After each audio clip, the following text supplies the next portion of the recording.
You're watching episode 45 of Laxin at the Lair with our very special guest this evening, Luke Schmaltz.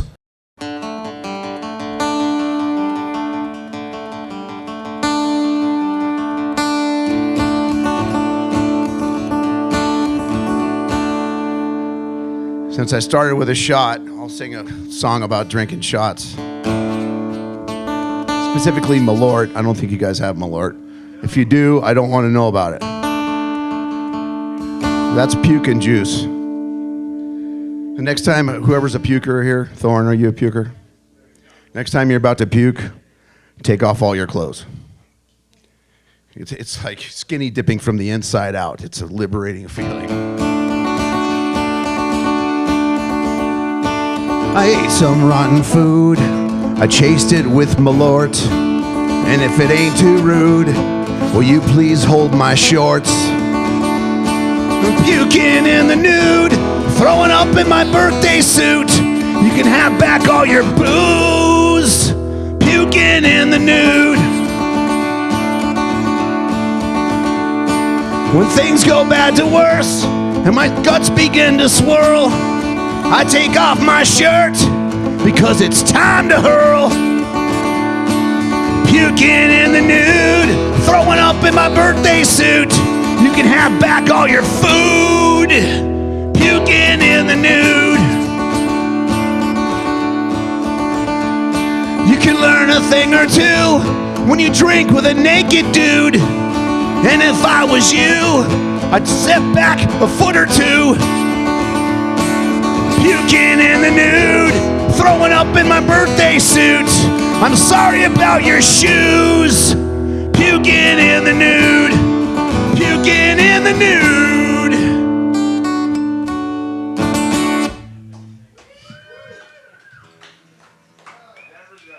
If somebody takes their pants off, just assume they're about to throw up.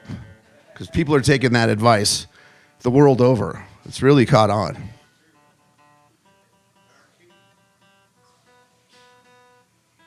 I have one political song, so we'll just get that out of the fucking way right now, since we're talking about city council. The other trend that we're going to have catch on is we're going to start repurposing dog shit and force feeding it to politicians. That way we can all witness the miracle of watching a turd go into an asshole instead of come out of one.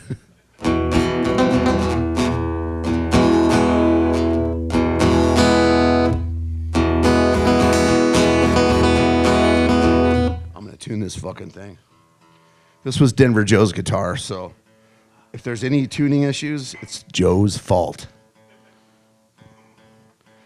I was there when he broke this guitar, but I was not there when he glued it back together. Not that I would have helped.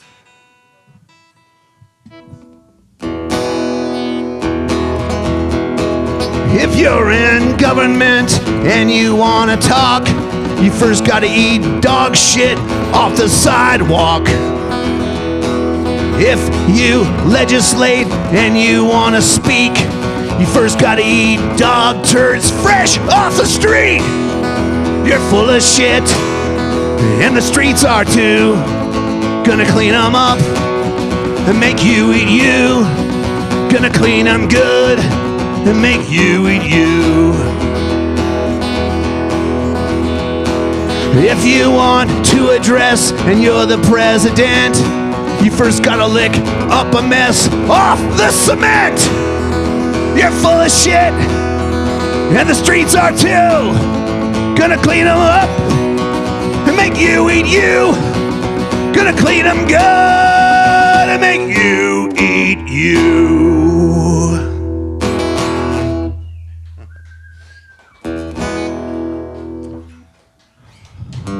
This is a song called Bowling Alley Stripper, and I'll set it up for you.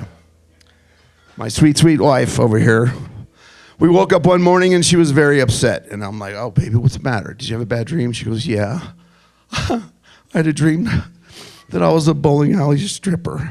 I'm like, okay. And, well, it was awful. You know, my leotards were torn. I was slipping all over the bowling lanes and nothing was going right. And I said, okay.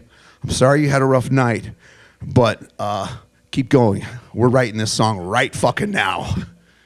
So she told me the details of the dream, and I got a pen and a guitar. And strangely, it came together in about an hour or so, which is a rarity in the songwriting world, so.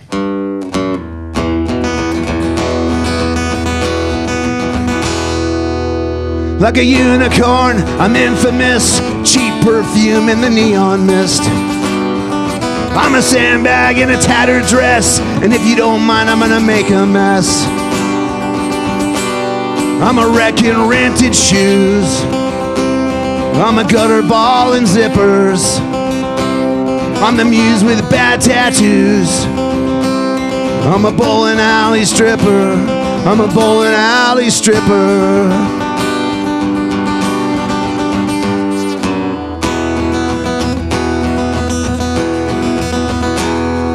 Like a wedgie by the railroad tracks, my leotards are running up my crack. I'm gonna peel them off like Band-Aid Spanx. Jeers, no cheers, no tip, no thanks. I'm a wreck in rented shoes. I'm a gutter ball in zippers. I'm the muse with bad tattoos. I'm a bowling alley stripper. I'm a bowling alley stripper.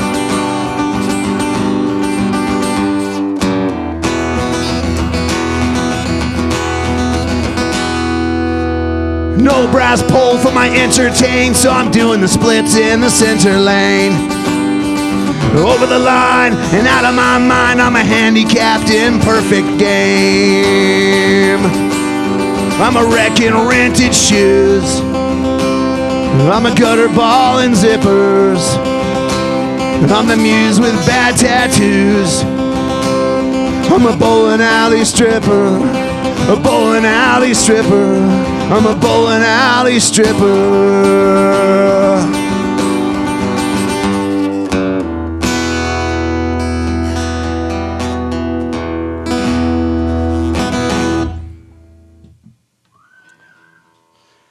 Yeah, another song about nudity.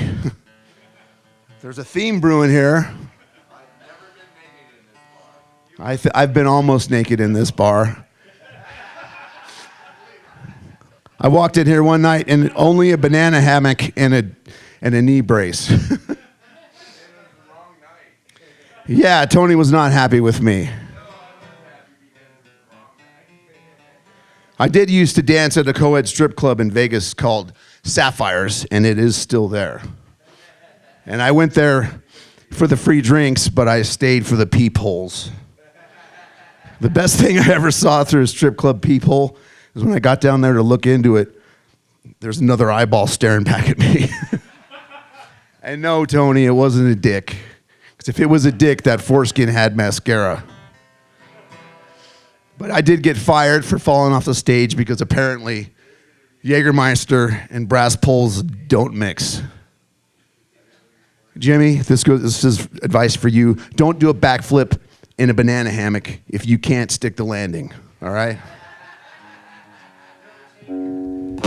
Speaking of fucking up, this one's another one about my sweet, sweet lady. And when I played her this song and she didn't slap me, I knew she was the one for me.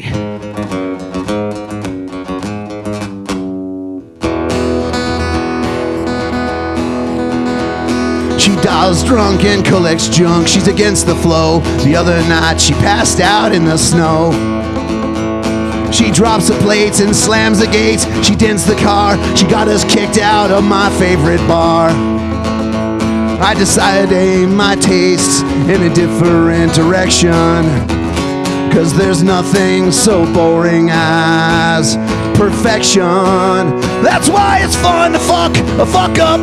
Not one is all stuck up. I'm a fuck up and I wanna fuck you. It's fun to fuck a fuck up, not an ass kiss and suck up. And if you can't dig it, man, fuck you.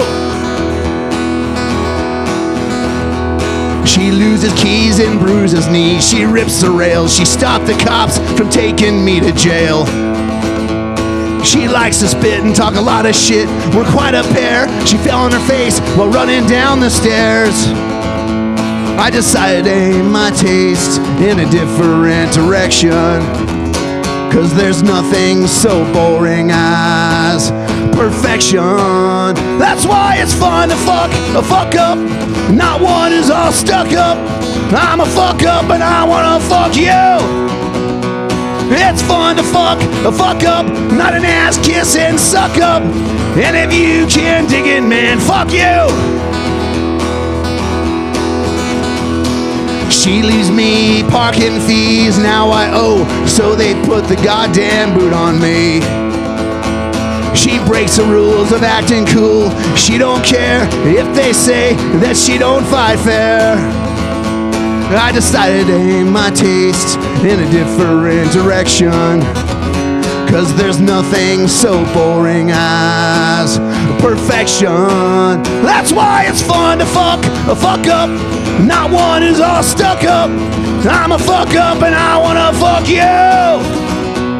It's fun to fuck a fuck up, not an ass kiss and suck up. And if you can dig it, man, fuck you.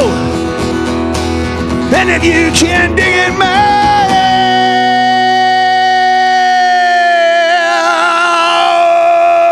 fuck you.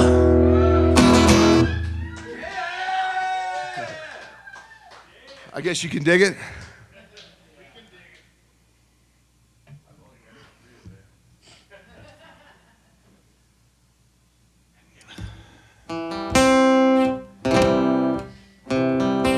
We'll just stick with the fuck up thing. How about that?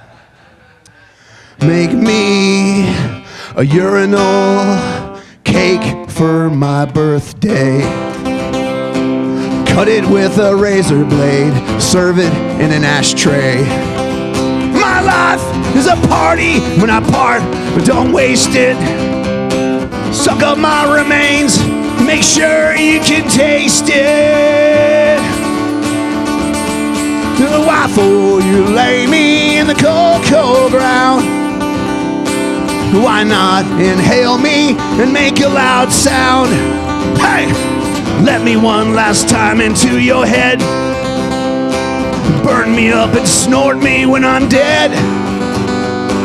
Burn me up and snort me when I'm dead. I live in a dump.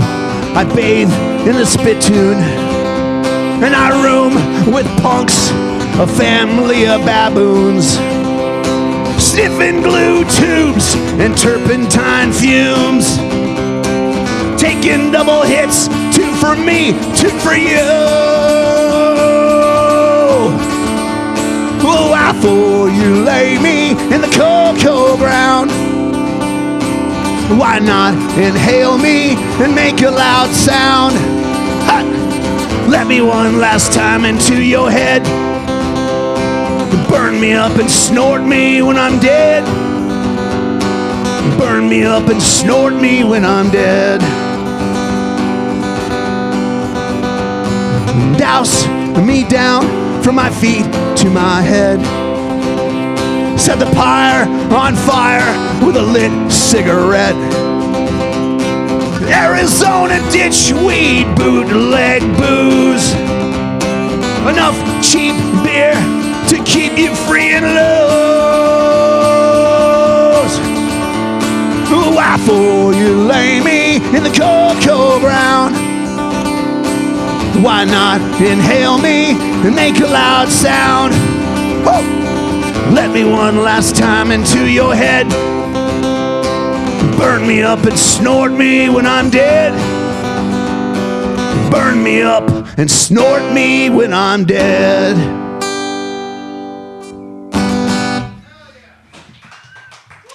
That's a direct order. It's not a request.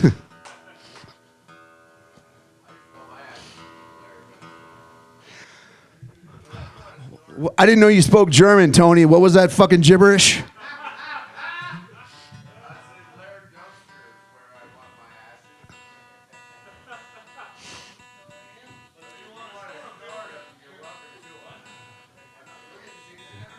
That's the race and Vine alley love seat, as far as I'm concerned.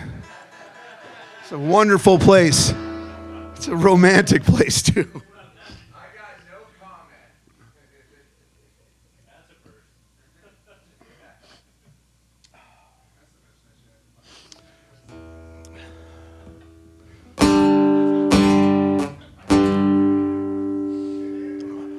little more helpful advice for everybody.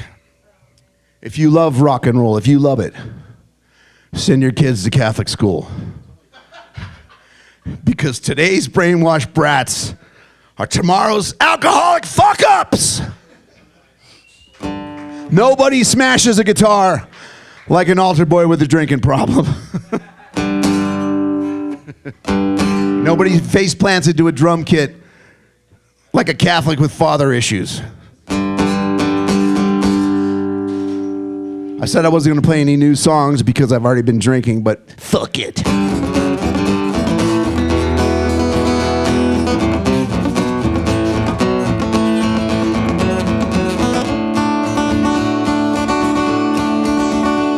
You're Caligula with dynamite. You're Kim Jong-un looking for a light. You're a Kardashian with matches till the dumpster fire catches. You're a narcissist, arsonist, pyromaniac pharmacist. Your pills, my ills, the farce you fixed. Narcissist, arsonist, narcissist, arsonist.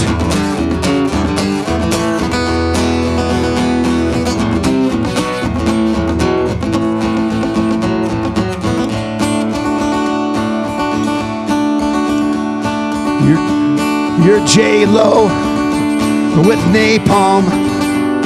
You're Kim Jong-un with an atom bomb. You're Kanye West in a vest of C4 strapped to your chest. You're a narcissist, arsonist, pyromaniac pharmacist. Your pills, my ills, the farce you fixed. Narcissist, arsonist, narcissist, arsonist.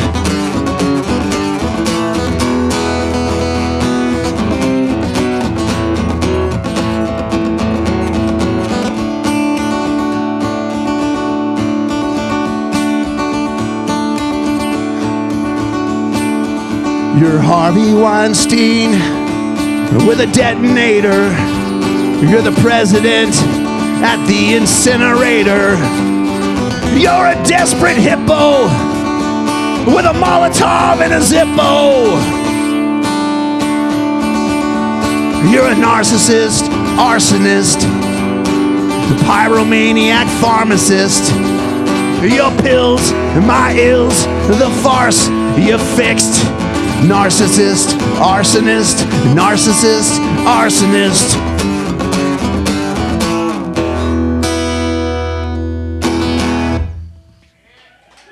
Didn't think I was going to get through that one. Woo! That's your fault, Jimmy. You're freaking me out over there.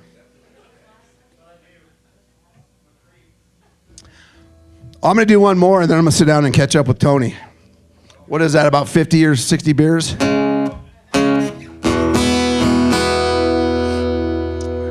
Yes, I do enjoy corn dogs. It's one of America's finest exports. I'm a corn dog man, a meat Twinkie on a stick. And there's nothing wrong with me. A little mustard can fix.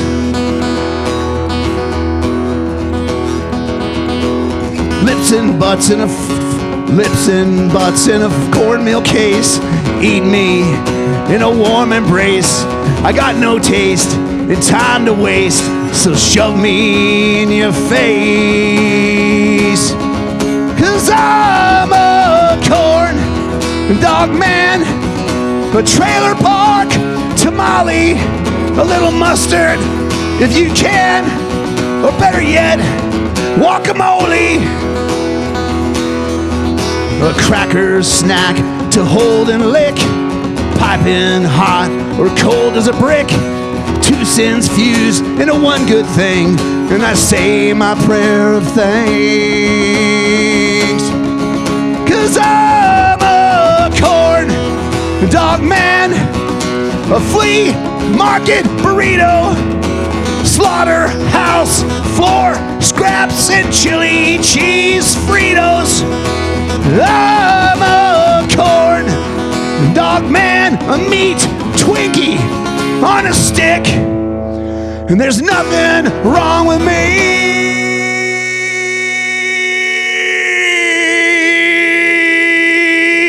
A little mustard can't fix. Like John Madden would say, he really put the mustard on that one. Rich, fuck yes. See, we mentioned it already. Fuck yes, tequila. Hello, welcome to Laxin at the Lair. This is podcast number 45, videoed, which is getting crazy. 45. We talk about the good things going on in Denver. Well, of course, the Broncos won. That's pretty good. All right, take one of my things I was going to bring up.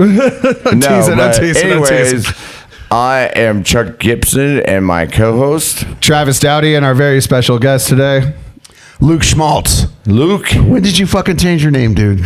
Nobody tells me anything.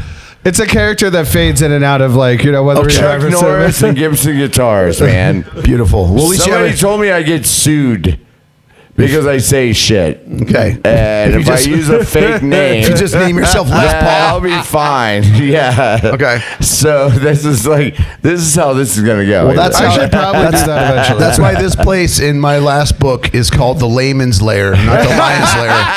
Because I didn't want to get sued, not by you, but by you know who. Like astronauts. Astronaut liquors. Yeah, that was pretty astronaut clever. liquors. I like that. Not Argonaut liquors. Your book is, we'll get to your book later, but we got to ask these generic questions.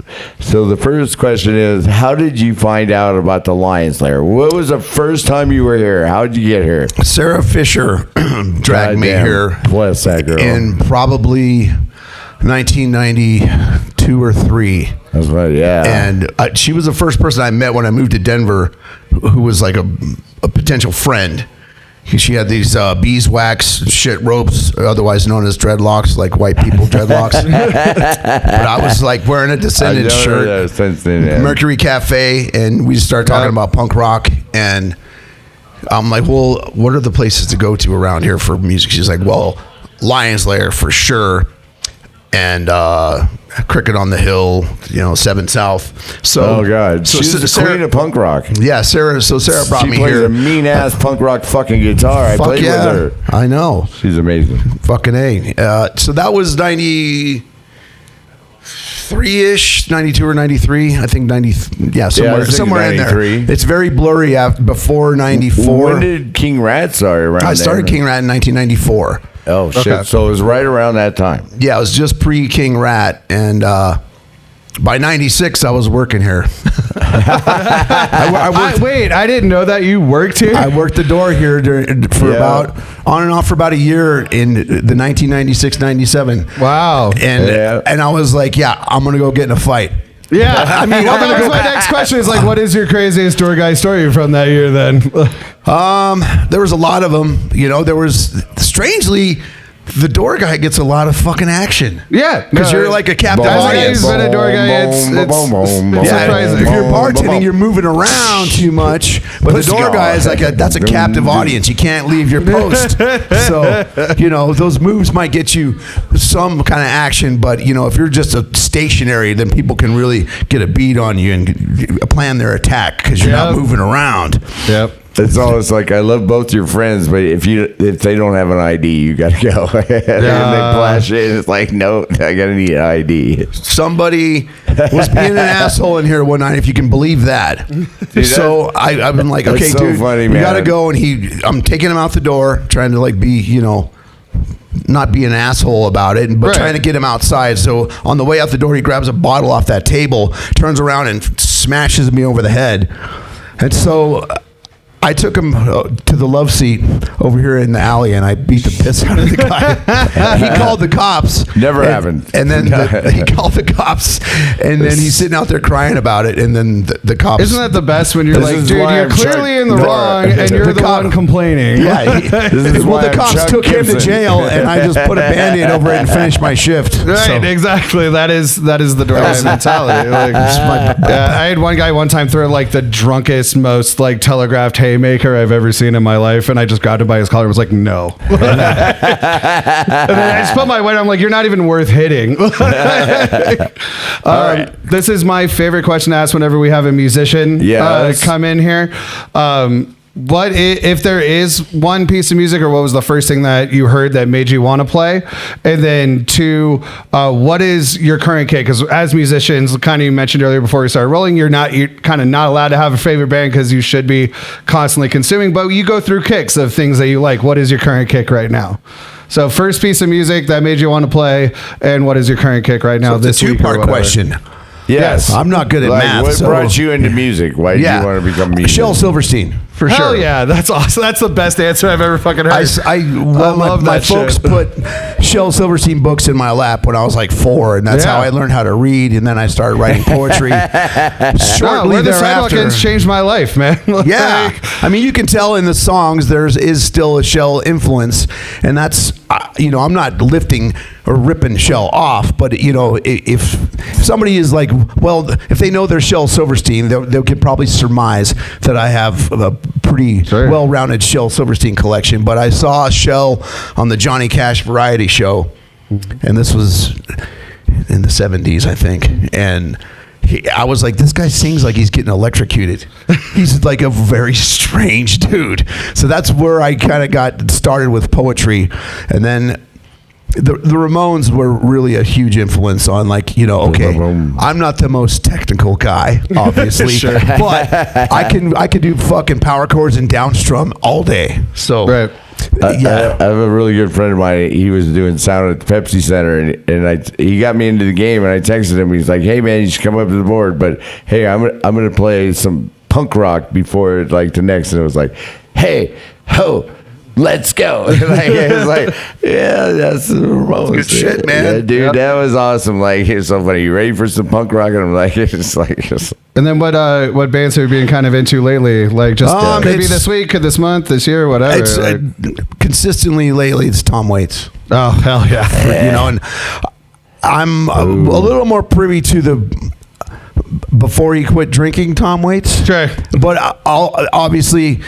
Mule Variations and Glitter and Doom, those things fucking stand up. Absolutely. So that's kind of my go-to. If I need a little fucking slap in the face with some mojo, it's definitely Tom Waits. Hell yeah. Currently, but it's consistent. I dropped out of school and I started working for this guy. This sounds like a Tom Waits song. I was like 16, and I worked right next to the Terminal Bar at Union Station, and I was in there, and I actually saw Tom Waits play when he was a drunken fucking just stumbled down the stairs, and they're just like, just let him play. I already love you, Tony. You don't have to lie to me. I don't believe a word of that shit. Here's the crazy thing about it. I remember we were on this job site, and we get 2 15-minute breaks, and then we didn't have to take a lunch. So we would go to the terminal and never take a lunch, and we just do the breaks.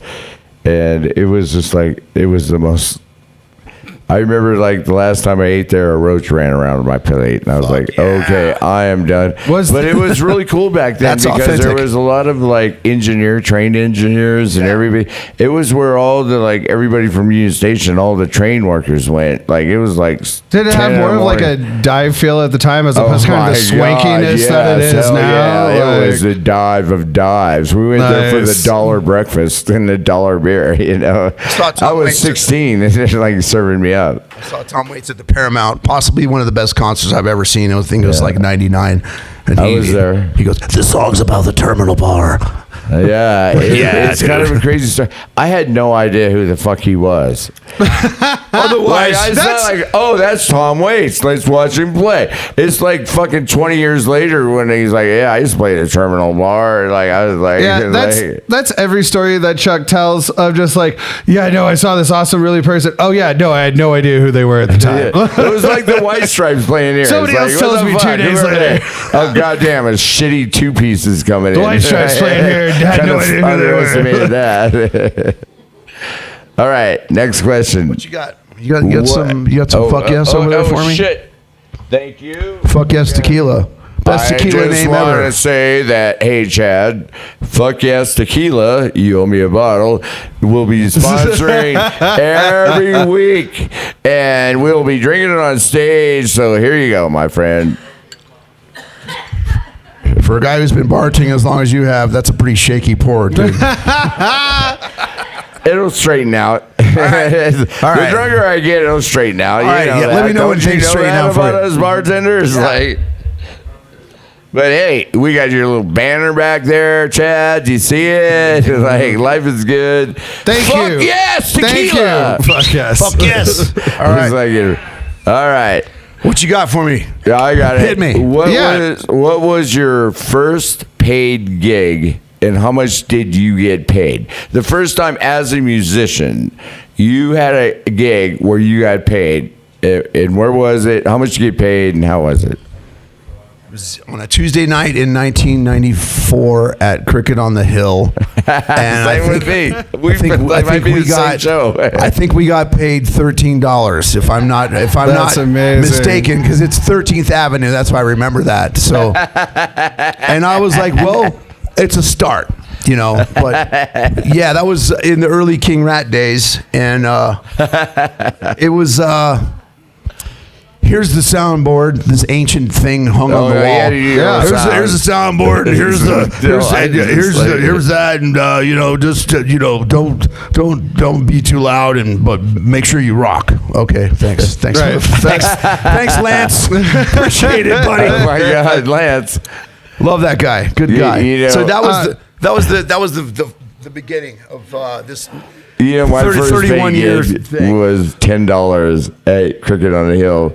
I out-earned you. Train Shine, and Nice. we got paid 20. Handed me $10. I'll never forget. He's like, "Now you're a professional. Don't you ever fucking forget it." Who was that, Lance? No, that was Hennessy when I was in a band with John Hennessy. We were in Train Shine. Yeah. We got $20, and also a free beer that had lipstick around it. Beautiful. And I was like, "Can I get another one?" And the guy's like, "No, you sucked." Can we do a little dive into King Rat for a little bit? Because dive in. It's a deep pool.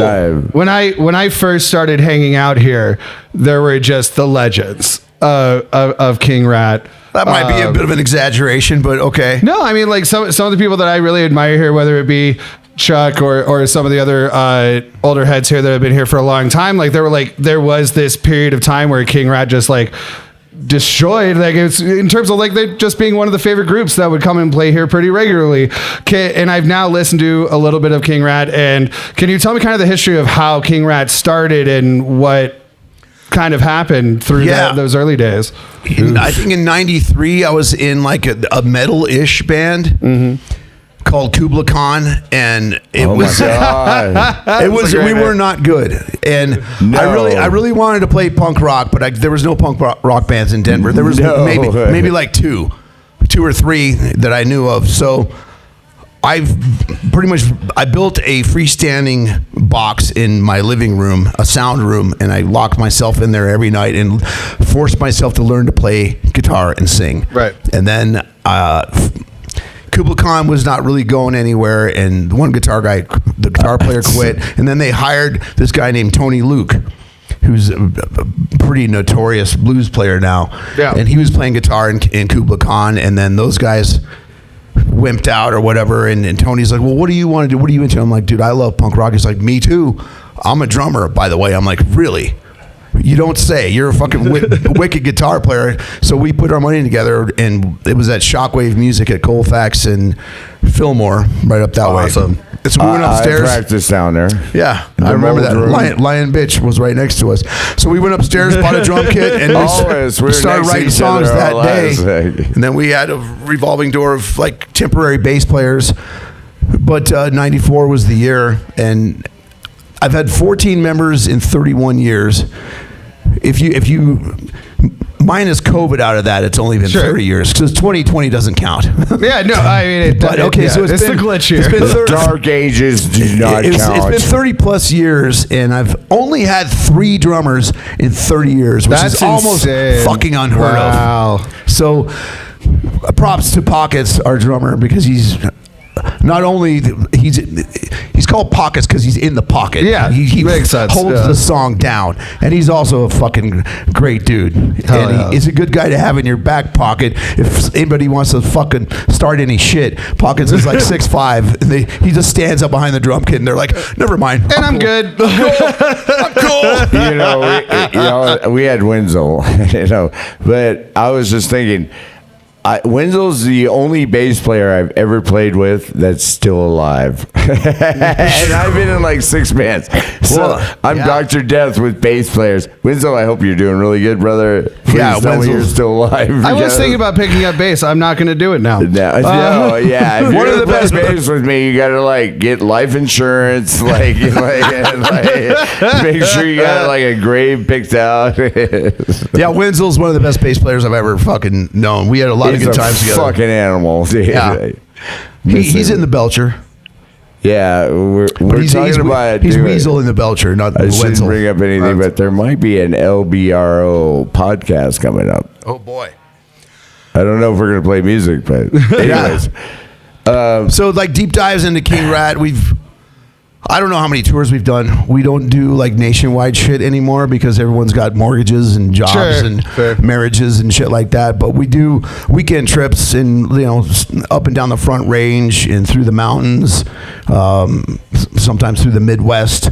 Yeah. But we played in Frisco last night.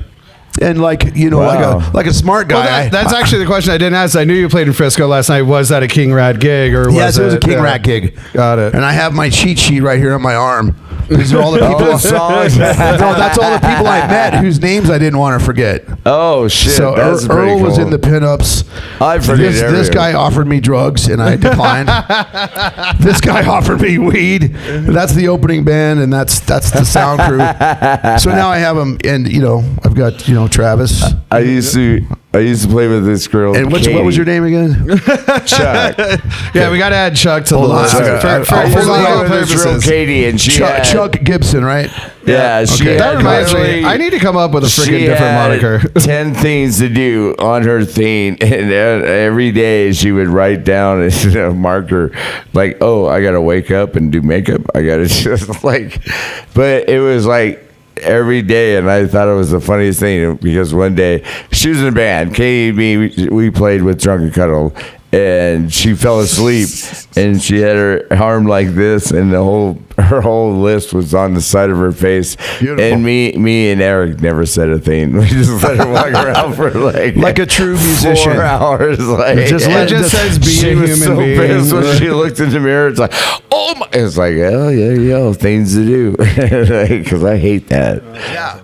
Well, a true musician is not going to let you know. I used to do Palm Pilot. Like I'd write here, like. We got to do this, do that, do that. Yeah. Well, when I run out of real estate, we're getting old, man. I don't want to hear that shit. Fuck that. When I'm fucking falling down and before I've had anything to drink, then you can start that we're getting old shit. Yeah. If you're Tom Waits and it's sober, then we can talk about it. No.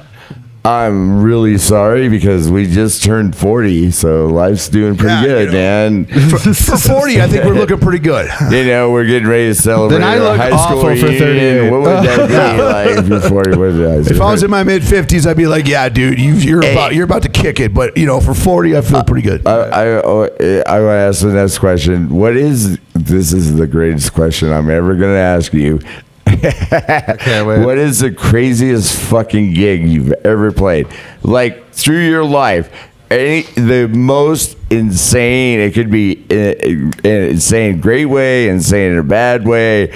Just what is the craziest fucking gig you've ever played? Or at least your favorite, if you can't think of the craziest. He's got so many. It's like me. It's like, I don't know. Oh, that one. I think my age is catching up with me. I'm about to have an aneurysm. I'm helping your blood flow, man. You're all right. Thank you. Okay, I played a gig on mushrooms once. Shrooms and punk rock. If you're playing punk rock on mushrooms, I was like halfway through the first song, and I was like, damn, this is a long song. I can see you getting caught. It's like a 2-minute song. I'm like, dude, this is like, what the hell is that? Like Time Warp. Punk rock, wow. And then it was a house party, so the keg was like over there. And then I put down my guitar and I went and dragged the keg right over in front of the stage, so that everybody who wanted beer was like forced to, No, that's just called marketing. Yeah, yeah. That wasn't the craziest.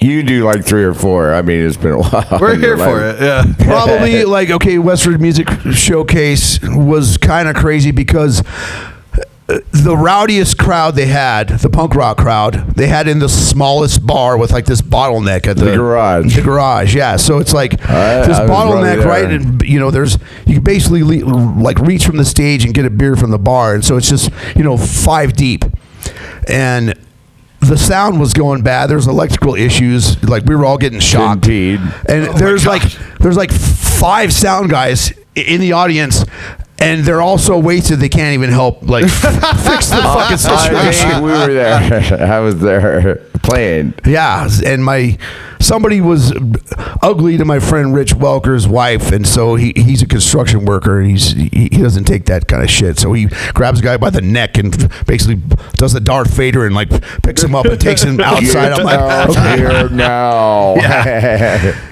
So there was electrocutions and fights and all kinds of madness on that one, and then recently we played in Crested Butte. Not the time recently, but the time before.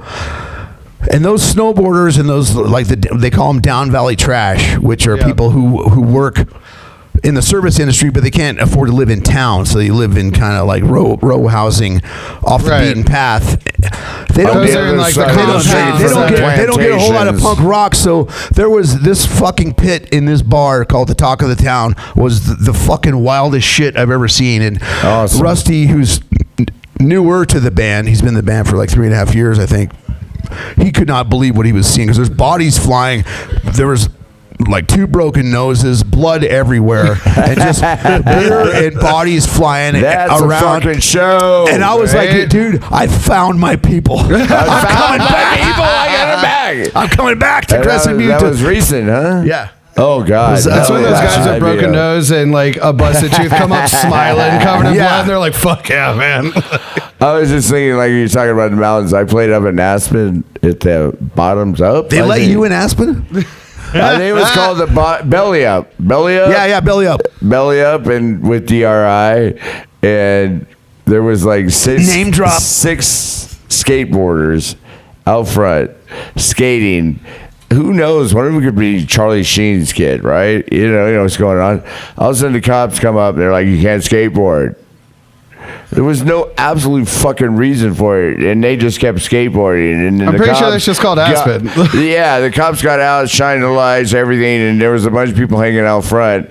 And it's so funny because they were like, they almost tased the kid.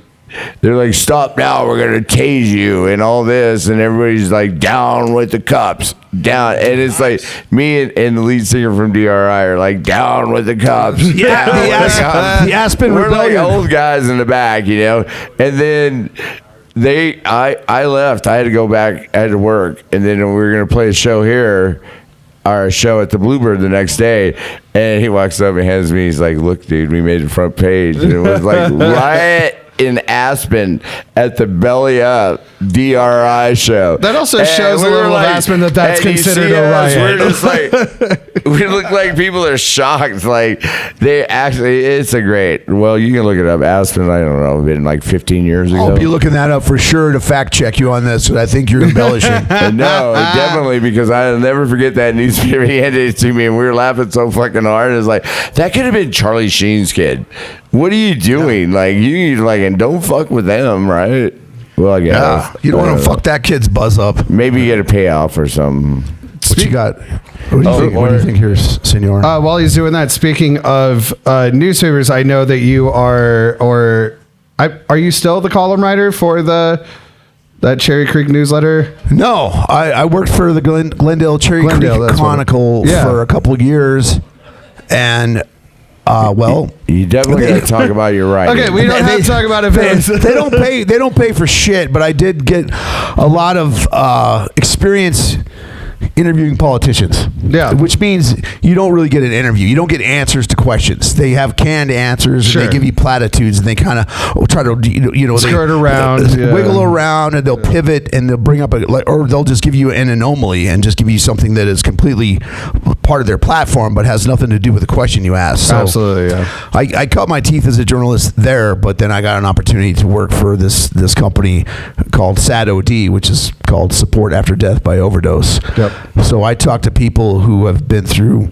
the ringer, who've lost somebody they care about to overdose, and I listen to their story. I talk to them about how the grief has impacted them, and what their opinions are about the opioid crisis, and how they're getting through the grief, and what do they do that helps them not have a shitty life. So it's the hardest, best job I've ever had, but it's, it's important work. Like, it's pretty gnarly, man. It's Can I tell you something? since we're light and airy up here, let's bum everybody out and talk about overdose. No, I just want to say we use Narcan 3 times here and saved 3 lives. Fuck yeah, in buddy. front of this bar on Colfax. Yes, we know. And we Yes, always we have it Narcan. here. So if you have a problem, somebody out front overdosing, come run in here. Come holler. 24/7. If we're here, we'll give it to you.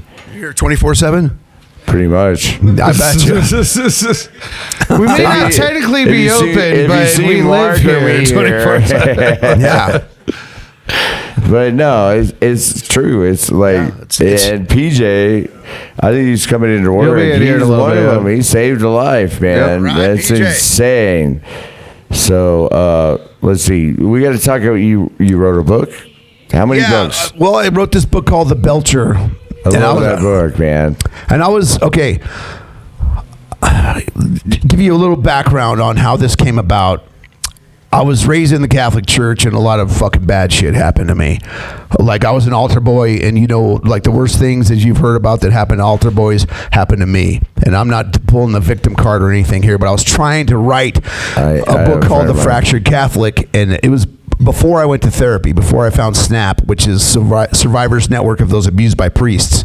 And they have helped me tremendously. So I was stuck on this book because I didn't have the help I needed. So I was talking to my sweet wife, Crystal, and she goes, we were drinking beer, and I let one of my belches fly that shook the rafters, and she's like drawing a picture of a dragon. She looks up from her drawing, and she goes, you know what? You should write a book about a superhero who uses supersonic belches to fight crime. And then she goes back to her drawing, and I'm like, what? Say that again. Say it again. What did she just fucking say? That's amazing. So she said that again, and I said, yes, I should, and I will. And so that was the germ that started that idea, and then I developed all those crazy characters from there. And so in part 2, I'm confronting all of that Catholic trauma through the experience of the characters.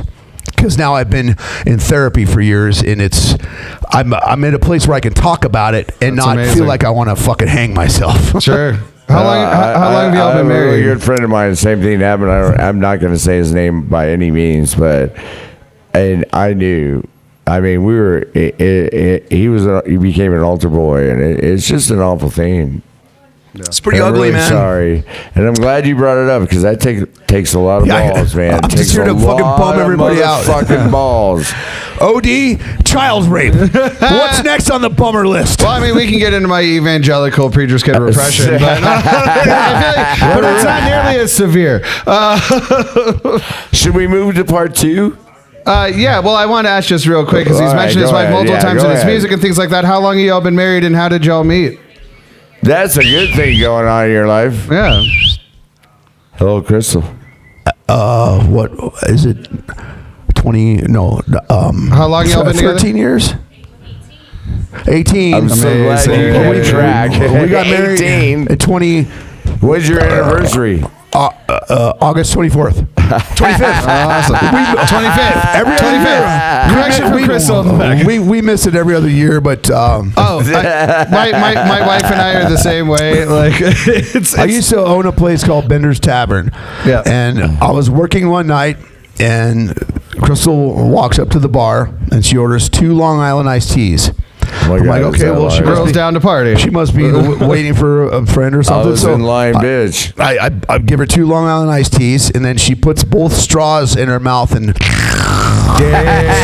sucks them all down in one slurp, and then puts them towards the end of the bar, and steps back, hands on hips, and goes, "So, are you going to talk to me or what?" I'm like, no, let me tell you something, lady. I'm a professional. I'm not here to just like get dates. I got a business to run, but sure. Yeah, that's I remember playing Benders and with Lion Bitch, and you came up on stage and poured Beam down me, which, first of all, I do not drink whiskey, and it went all over me. I'm like, fuck, dude, I gotta drive. Where was Benders located? 13th and Grant. Holy shit. Talking about a spot. Yeah, it's the box now. It's the box. The black box. Yeah. That was that whole corner, that whole block. Is, you know, I was there from 2004 to 2012. There, yeah, it was just great shows.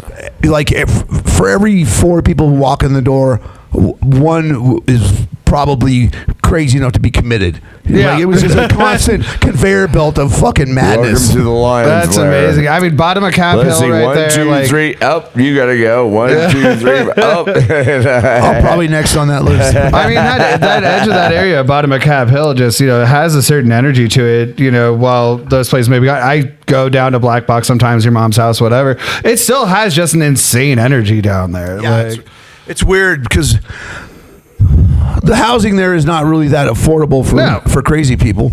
Unless there's some kind of a deal I'm not aware of. No, if there is a deal that I'm not aware houses. of, I want in on that shit. Right, halfway houses. like, be the building manager of the crazy. I decided this is a new thing. We're going to switch to what's the good things going on in Denver, and sponsored by Fuck Yes Tequila. Hey, all right, a bottle, motherfucker. like, okay, Chad, my friend. As far as good things in Denver, you got something? I've got a few. You go first, sir. Okay, there are people who know how to run shows. I'm saying that there are people who don't know how to run shows, but that's not a good thing. That's not the current topic. But my friend Jeremiah Ludeman, he plays in a band called the Fricashinas, and this guy knows how to put on a fucking show. So we were playing at November 1st at East Facts Tap, and it's called Punk Rock Fright Night. Fuck yeah! And there's 2 stages a day going. Late. Day late and $1 short. It's on the 1st, so we only have to be $1 short. But he's got outside and inside stage going on in tandem. So wow. So outside is Fricashinas. Where is it on East Facts? Do you know? East. Okay. It's on the east side of Quebec. Probably, I don't know the exact, like cross street. Got it. But Quebec. It's probably like 7 blocks east of Quebec on Colfax, East Fax Tap.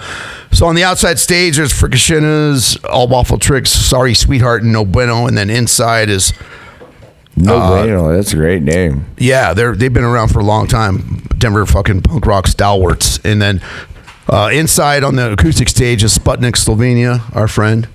And yes, I'm playing with him December 20th at the 404. Not to throw out something there, but yeah.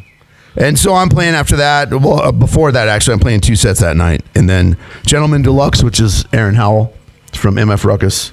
Yeah. That's awesome, man. Joel Rossi and Scooter James and JD Stump. So the good things in Denver is that some people know how to put on shows. Yeah. Which highlights the bad shit, and we don't have to get into it. Again? Like, East Fax Tap. Yeah. East Facts East Tap. Facts It used to be the Hangar Bar. Oh, shit. Jimmy knows about this place, don't you, Jimmy? Well, East Fax Tap. It used to be the Hangar Bar. I will go see a punk rock show there because I know I won't get shot. And I will see how hungover I am from the show I'm going at. But the it's film been a while before. since riding that way. And, we're all getting fucked on Colfax, so. Do you want to do yours? You do yours. I've got a couple. First one I want to shout out is actually some friends of mine. Yes, it may be technically Aurora, not Denver, but Denver Metro, I guess. Denver adjacent. Yeah, they were actually, my friends go super hard for Halloween every year, and they do a community haunted house in their front yard and put a ton of work into it. They build it for weeks, and it's called the Laxin's Haunt. You can find it on Facebook. They were featured on Channel 9 News 2 days ago. They just got a write-up in the Westward, and I went and stopped by last night, and it was so awesome. They put in so much work of just like inviting families, kids, adults, all people to come in and just building ground up great shit for Halloween. And I want to shout out Jordan and Adam because they're just really sweet guys that put in a ton of work. They're paying for it all themselves, no sponsors, whatever, and just using their front yard. And then next year they're going to add an element where you zigzag from the front yard into their garage, and it adds another like 5-10 minutes to it. And it's fuck yeah, man. Super. If Pat's down, I'll add some pictures that I took of their setup, and it's really great. It's almost all homemade or grabbing props from other haunters in town and like being part of the community. So, well, if it's a family event, if they ask me to play, I will decline because I don't really have family-friendly material. yeah. That's when we'll save that for the adults only party. That we'll Lying bitch had to play in front of a bunch of Boy Scouts. What? Yeah, this punk rock Boy Scouter. Are you lying to me again, Tony? Or sorry. No. Hold on. Chuck gives it. Yeah, you call me whatever the fuck you want. But it's so funny. This is so funny because we're getting $500 and we're playing at church at 4 in the afternoon. And I'm like, this is kind of weird. Those are all my old hardcore and punk shows that I went to. And then we show up and a preacher meets us up front. And he's like, and we're like, what? And we're starting to load in. Don't corrupt these boys. That's my job. Head of the Boy Scouts, like 14-year-old punk. He's got a mohawk and everything. He's like, dude, I got to pay you $500. You can play a show for me. Absolutely true. It was like outside of Huntington Beach. And it was like me and Jimmy in the back, and he's like, "Well, we can't sing that song. No, we can't sing that song. They can't sing that song. Dude, who was your tour manager? I need to fucking hire that guy." It's just like mumble, and afterwards they paid us $500, and we had like church leaders go, "Oh, that was so much energy." You gotta translate that into Jesus. You didn't know the first song was like, "I took her out back and threw her on her ass and fucked her in it." Like, Jesus. Yeah. That's not bitch would be Jesus canceled. doesn't like that lyric. No. Lying bitch be canceled within one half of a song. And we take pride in that, and now we're all gentlemen, and we just don't cuss anymore. And I got fuck that. More lies. Yeah, we got to get a fact checker up in here. I agree with you. All right, I got one more good thing going on in Denver. Jesus. Hey, Chuck, I got one more good thing going on in Denver. Thanks to a friend of the show, Jennifer Levine. Thank you, sir. Final Friday on South Pearl will be Halloween night this month. That is the last one of the season. Firepower will have live glass blowing, face painting. Some of the people that we interviewed, including face painter and Cupcake. Awesome vendors that we had here on Halloween 2 weeks ago. So go get your face painting and your costume before you go out. It's going to be a great show. And all respect to basically Halloween Part 2, but on Pearl Street. You stole mine. That was the one I was going to do. Do they make deals on face painting? I'm sorry, I had to do a write-up so that way it was going to be cleaner. Say it again. Do they make deals on face painting? If you can't afford it, they'll just get somebody to break your nose, punch you in the face, and then like a blood splatter on the side. I'll play the bouncer that does that, sure. Cool. If I can save a few bucks to get punched in the face, then I'll sign up.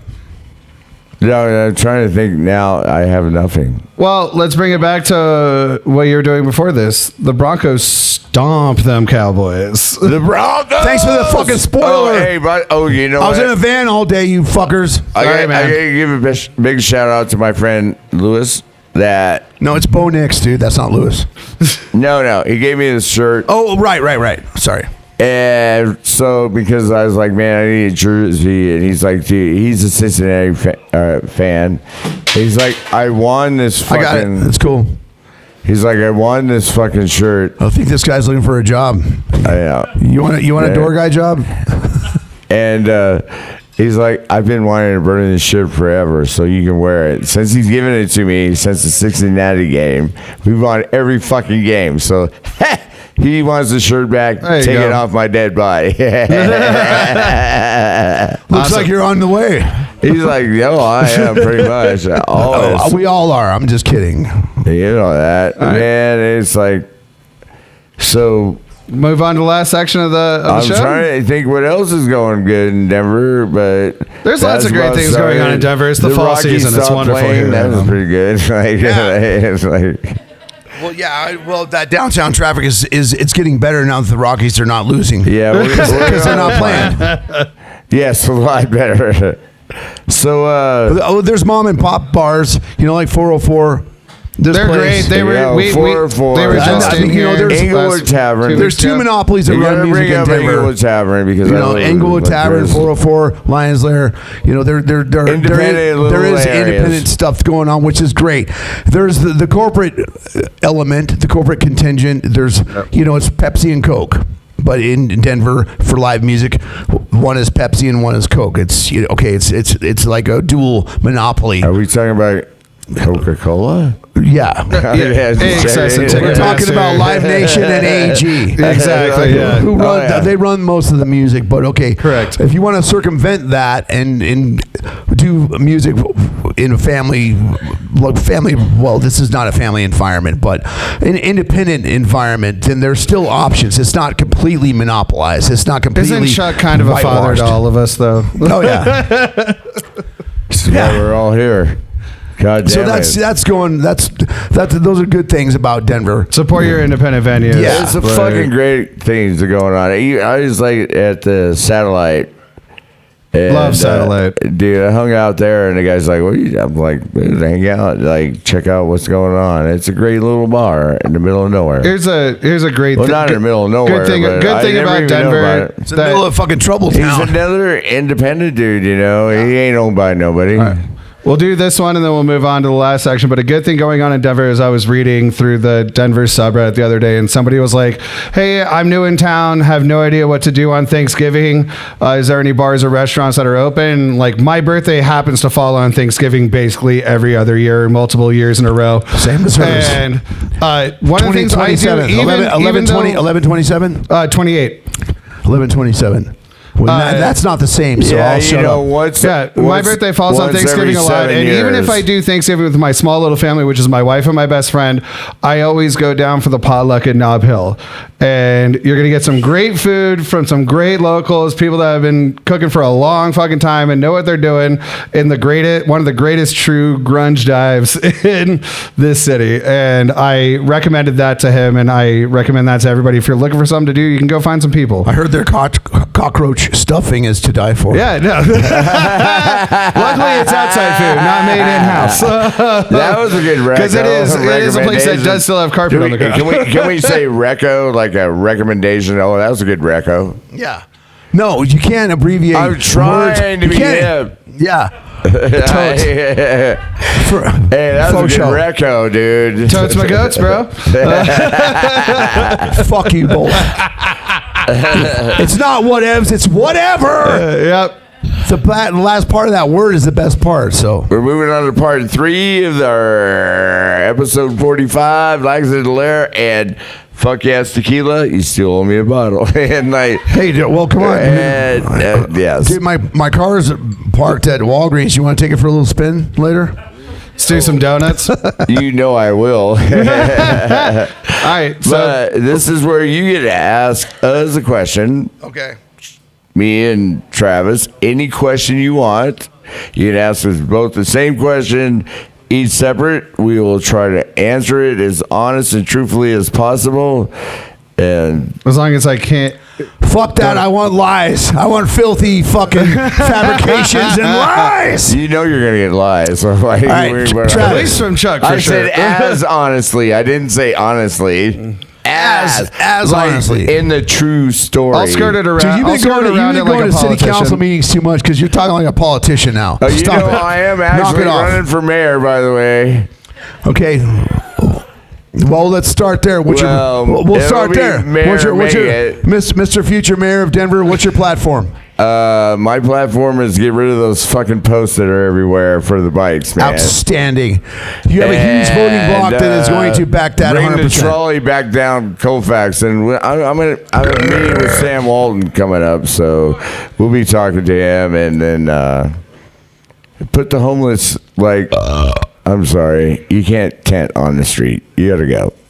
Put them somewhere. There's better ways to live. Denver Care. Yeah, okay. Denver Care in the old days. Future mayor of Denver, Mr. Chuck Gibson. Denver Care, like it used to be, like if you were drunk on the street, they'd pick you up, take you to, a little rehab. Too much of a tax burden though, but they can afford like the weird. Yeah, when you start cutting budgets and make it more militarized, that's how it goes. Civic Center Park or whatever. But I am running for mayor. Okay, well, It's you got official. my vote. Here's the announcement. Cheers, brother. Cheers, guys. All right, Cheers. Travis. And my sponsor is Fuck Yes Tequila. And I'm running under He's his the major policy. donor. They're fucking idiots. We're about to get that sponsor pulled so fast. My from that question for sentence. you was, who the fuck is the sponsor of this podcast? That was but he just answered it for me, so I'm gonna have to come up with another question. Yeah. Okay. All right. You said you moved here like 5 years ago. Yeah, 5.5, something like that. And Yeah. Where did you come from? And what was your life like before that? This is a 3-part question. And has living in Denver changed you? And if so, in what way? Yeah, so I'll try and keep this as short and concise as possible. Come on, man. Dive in. So short version for those who don't know me, I moved here 5.5 years ago from Northern California in a place called Chico, about 3 hours north of San Francisco, tiny little college town, all the weed. But I'm originally from Jacksonville, Florida. Okay. Grew up as son of a preacher and a awesome sign language interpreter. That was my mother. Like, I love my parents to death, but bounced around, ended up basically going to middle school and high school in the San Francisco Bay Area. Went back to college in Florida, bounced back to California after I was like, oh, this tiny Christian college is not for me. I need to go be the black sheep of my family that I meant to be. That's right. Nice. Okay. That's why I still dress like I'm in 8th grade middle school. Like being the punk kid I've always been, and own that about myself. It works for you.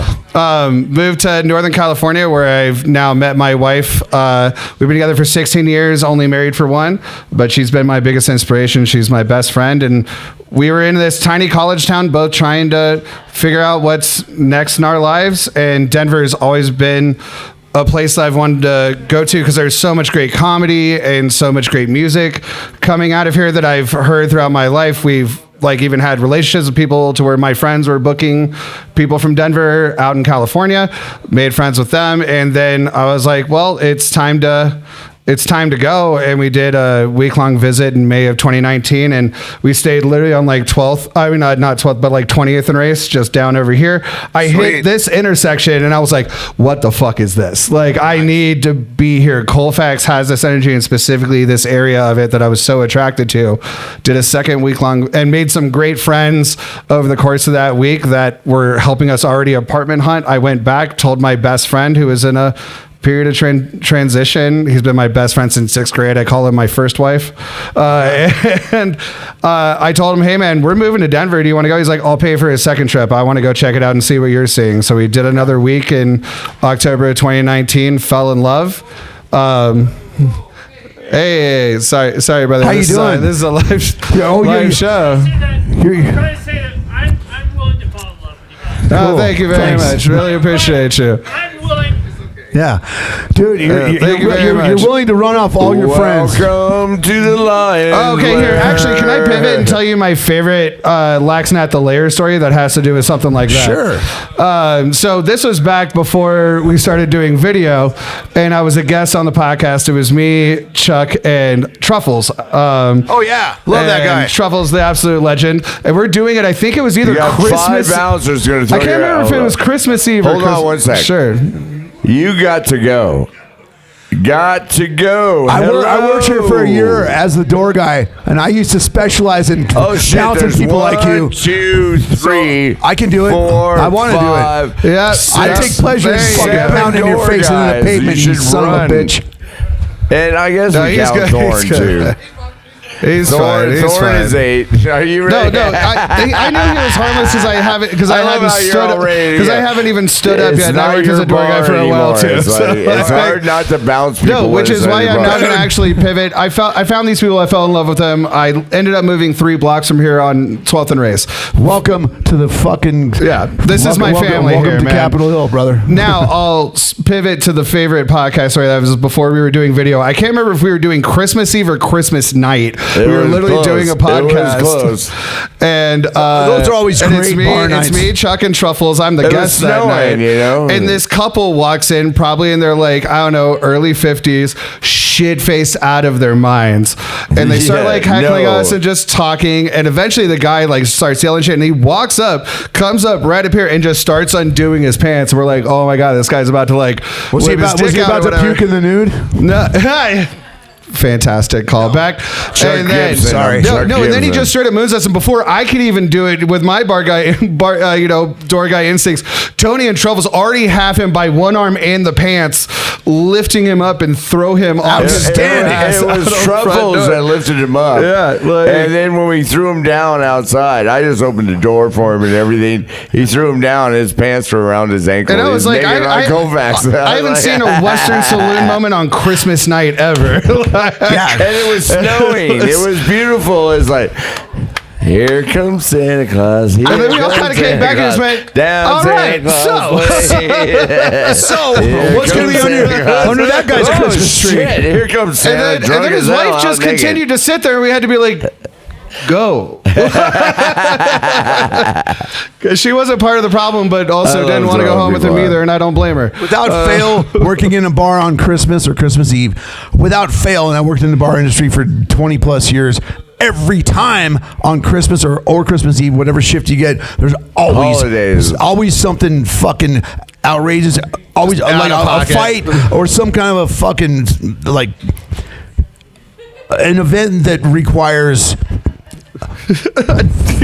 much patience and or violence. I don't know what it is about Christmas. I just remember the guy said, "You suck," and he turned around and dropped his drawers and showed his ass, and I'm like, well. It's my favorite time. I think that was like my second or third time on the podcast. And I'm like, well, if a host spot opens up, please bring me in. All right. Well, on that note, this has been. No. He still has to ask me a question. He did. I already did about your platform, Mr. Mayor. Yeah. Oh. Okay. Well, we can double back down. Okay. Now, you're a lifelong musician. You've been fucking jamming in bands as long as I've known you. What's happening now with what you're doing in rock and roll, and where can we check it out? I have 3 awkward claps, which is awesome because I'm getting ready to go on the road here pretty soon, hoping with Smokestack around. That's it. Don't get another one.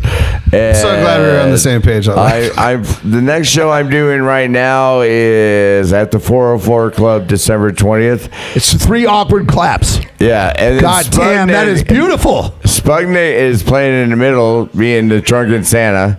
Nice. And then I got Stephen Lear Band playing, and those guys are fucking. That's going to be a ripping night. It's going to be a ripper. I just started to put on shows outside of the Lair, trying to have fun and help support bands. So yeah, how dare you try to like support the scene and build a scene and keep building the scene. But also shout out to Bar 404. Those people are amazing. And by the way, I don't know if I say that. Like with my booking and everything, I don't want a dime. And it's like being mayor. I am not taking a fucking dime from a person. Sure.